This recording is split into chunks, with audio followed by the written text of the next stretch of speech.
Hey, this is MassX with a brand new One Punch Man the Strongest video for global, and we're going to go ahead and do our end of the year 2024 tier list for where we're at in the game. Keep that in mind. Things are going to change immensely come next year, but let's get right to it and let's put the easy stuff first, okay? So yes, we've got, of course, DSK and Glory Boss, the two main damage dealers at this point in time. Glory Boss, of course, I put above DSK just slightly. They both have their pros and cons. But again, with the specialized corrosion, the follow-up with DSK, the AoE on Glory Boss, I mean, they just go without saying. They are the cream of the crop, at least in this game currently. And next up, I know some people will disagree with me, but I am going to put a Drive Knight, the SSR Plus version, because the core is so good. It has changed so much. It will get stronger with the advent of more characters coming in 2025. And I look at core characters as being the uppercut. But this one goes a little bit further. Not only is the core great with that huge HP boost to your team, but also too, the lowering of the attack on Rose is solid and can be very effective if you are playing him in the right spots on your team. I just think this character goes without doubt. For now, the top tier of cores. But going along with that, I've got to say, right behind it, of course, is the Geru core. They are neck and neck. I mean, to me, you could make an argument that the Geru core should be in an S. I think it's just a notch down in my testing with it, but the fact that you get that 40% DOT drop that's built into the character itself for 2 rounds, it has a lot going for it, but I just think, in my personal opinion, DK core is the better core hands down, especially with how I build teams. It's a no-brainer. Our newest speedster, I would put in A. I just don't think there's that many top tier characters right now in the game, knowing what's coming, but even then, I just don't at this point. But Zombie Man's a solid speedster, but honestly, outside of getting some more speed over Flashy Flash, I actually like Flashy Flash better as a character. I like the AoE better, but Zombie Man is quicker. So for speedsters, you got to give the nod to Zombie Man. But I think for all around usefulness, I actually like Flashy Flash a bit better for what he offers the field. Now, there's a whole range of characters that could follow, and it's really hard to put them in any sort of priority, but I probably have to put Phoenix Man in there for the fact of the mechanic, the bringing back your team members, but it's really close with Mel's. You know, they both do a really good job, but I do have to give the slight nudge to Phoenix Man because it's automatic, where Mel's you've got to do his ultimate. So that's his only little downside, but Mel's is a better damage dealer. You get the AoE. So yeah, it's just matters what's going to be more important to you. But definitely, you could flip-flop them, use them both. The point is, they both, what they do it well, just in slightly different ways. Now, next up is one of my faves, which some people may think should be higher up there, but I think his value has just been slipping more and more, and that's, of course, the SSR Plus Tank Top Master. He's great. He's the best tank, but we know that's going to go away quickly here. But as of now, the end of 2024, he's just so good. The Reflect. It's so hard to kill this character. He just will hold that line for you so well and can do a lot for your team. A lot of people have chosen to already veer away from him. I haven't, because that's just the way I like to build teams. And I just think he's still an amazing character, but his value is decreasing rapidly in this game, and it's going to continue to. The only other character I would put in A tier and then at the very end is Atomic Samurai, and that's really just because of the ability to do those tank builds with them. It's really good, but it takes a lot of investment. And it's not going to get better over time.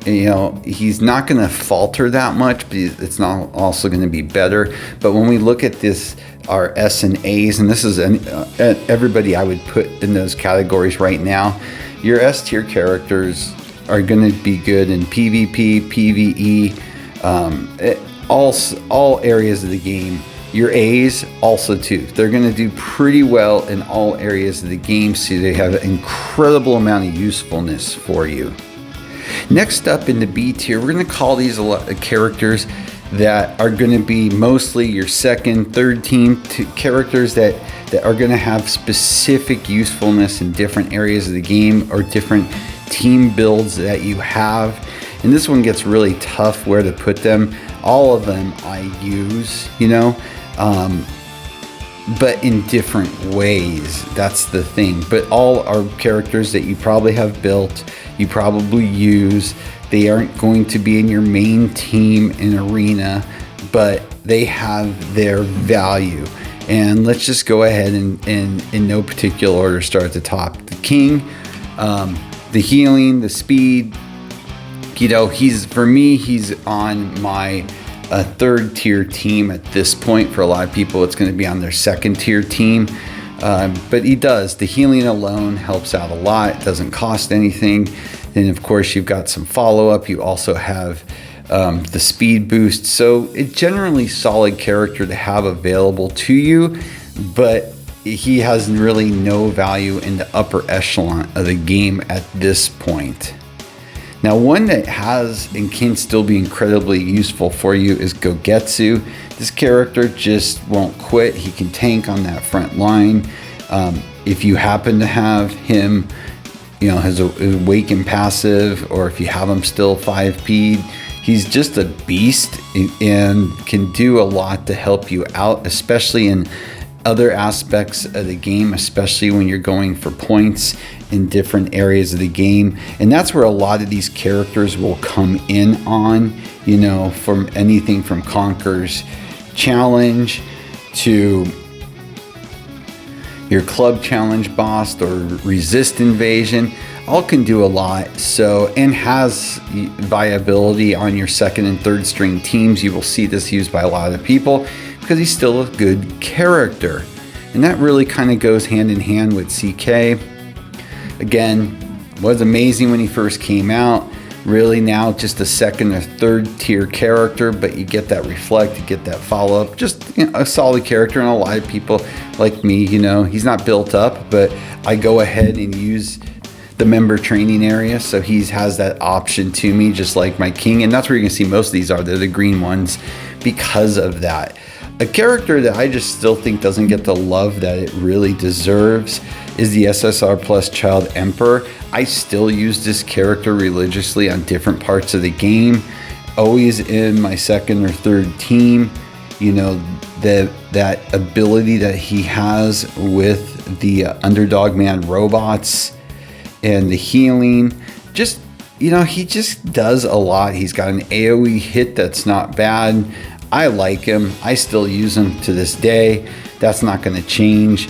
I just think he has a lot of value for what you need. Now, a lot of these remaining ones get really tough now. Speed the Sonic I would also put in this B tier because it is your only true villain speedster, so it's going to get use and love. I know I use this character all the time in the areas where I have no choice to, and it does what it needs to do pretty well. So for instance, in Peak Arena, you're probably putting this character in if you want a speedster. It does offer, enough, but it's not game changing, but that speed will help. The character does grant tenacity, and you get that charge damage. So it's not a bad character, but again, it's relegated to your third team, or when you have villain only teams. So again, a character that you want to have handy, but you know, it's lost its luster. Now next up, I would probably put in there pretty much a toss-up, and I'll put them both in there at the same time, is of course the Awakened Boros, as well as the SSR plus Garu, both pure damage dealers. Okay, end of story.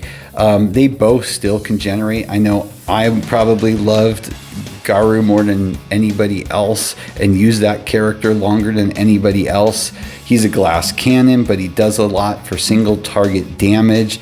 Then you've got, of course, the Awakened Boros, who does an insane amount of damage too. It's row-based damage, and of course you've got the Dark Matter Thieves out there to give some additional damage when they blow up and protection, but both have faltered off a lot. Going down to the C tier, I put Metal Bat in there. He's still useful, but he's faltered a lot, but still useful, especially because of the fact of that he doesn't die, and that's the key with that character. Our original Zombie Man 2 is still good, especially if you want to do the injury, especially if you also, similar to Metal Bat, want somebody that's not going to die and keep coming back up, so it helps you keep aligned to have your damage dealers help out, especially on your second and third rate teams. Sadly, Silverfang is there too. Was one of the best AoE damage dealers, but now just becoming less and less relevant. Can be useful on a third string team, but that's about it. And next, of course, we do have Bengpu, the Bomb Core, still useful, but again, it's going to be only in your niche situations where either you need a core for your like third rate team, or you're doing some special builds, let's say for Club Challenge or Resist Invasion and that type of things. You know, I mean, I've used them before in the past in Conqueror's Challenge. The point is, it's niche now for him, so not that important. And last but not least, and it's only in the C because it's still not at 5 stars, probably would be a B character, is Giro, of course, with the silence. You can have fun with this character, what it does in the AoE, but again, not really something that is going to be game changing, and most people didn't or wouldn't have invested in that character. Now again, there are other characters I would like to, it's hard to put them on a tier list because they're very, again, niche characters where you're most likely not going to be using them except for one or two specific things once in a while. So, but I did want to bring them up. You know, you've got the Lightning